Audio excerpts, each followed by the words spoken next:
Hello everybody, welcome back. Today I'm very excited because I'm going to be talking about one of my favorite trumpet players of all time today, Woody Shaw. So today we're going to analyze the contents of his improvised language, as well as what he practiced and why he practiced it. So to explore that a little bit, let's analyze the lick that I just played for you. So you should notice that the contents of the line he played consist of mainly perfect fourths, whole tones, pentatonics, and a little bit of chromaticism to link the different bits together. Now, most of us initially hearing Woody play that line, we're like, man, that's so sick, that's so hip. But then it begs the question of, how do we practice this, why we practice this, and how can we make an exercise out of the material found in this lick? So I'll demonstrate the lick for you again, this time a little bit slower, and we'll talk about some things.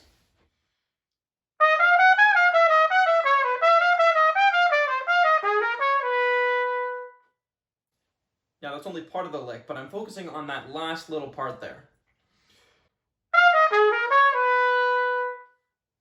Now you notice that part of the lick is made up of entirely perfect fourths and whole steps.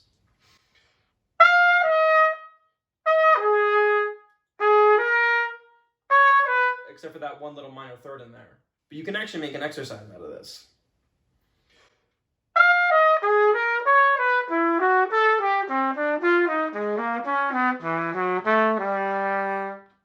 Now to explain a little bit of what I'm doing here, I'm basically looking at it like 4-note cells. So I would say,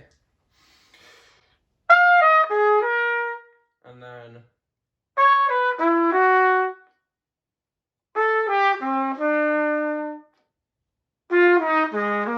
and then we're back to the root again, but this time an octave below.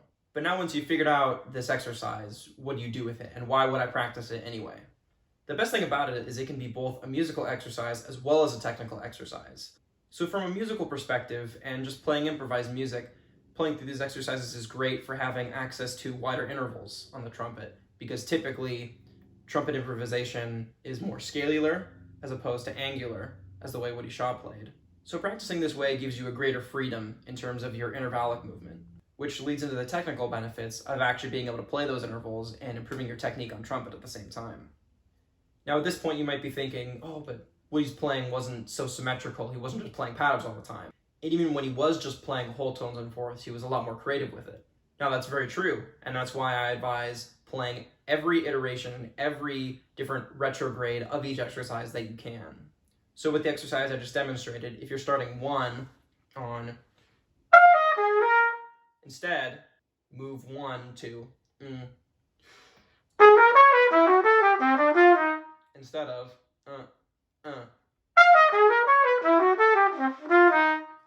or you can even do offbeats.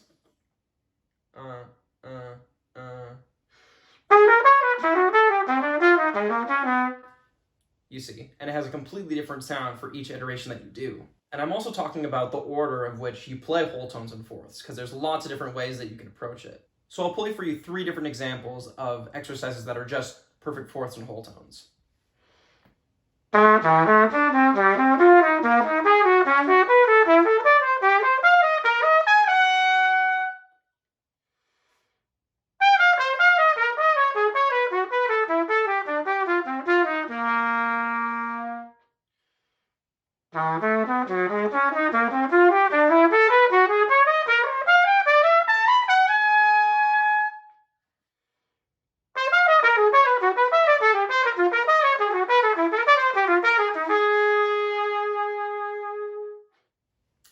Now, with these exercises, I would recommend practicing them with all different types of articulation, tonguing all of them, slurring all of them, and then playing what's most comfortable to make the intervals.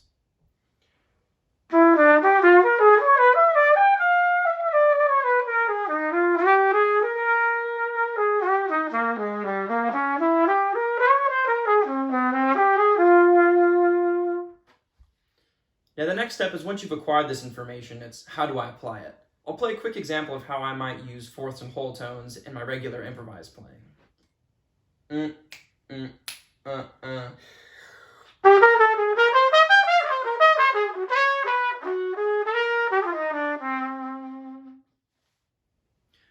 When using these sounds, you have the option to either resolve back to the key or not to. Now here's another example of me using these sounds and resolving outside of the key.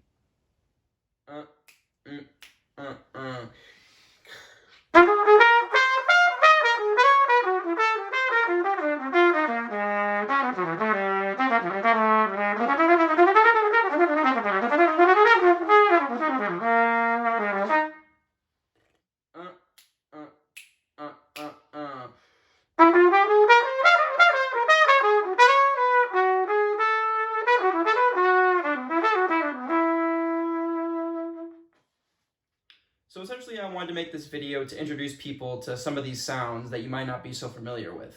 For me, it started off with playing these exercises and then trying to morph it into my own ideas, and then eventually it's a very powerful and fun musical tool. So thanks for watching today's video. I hope you learned something. Leave a comment below. Tell me what you think.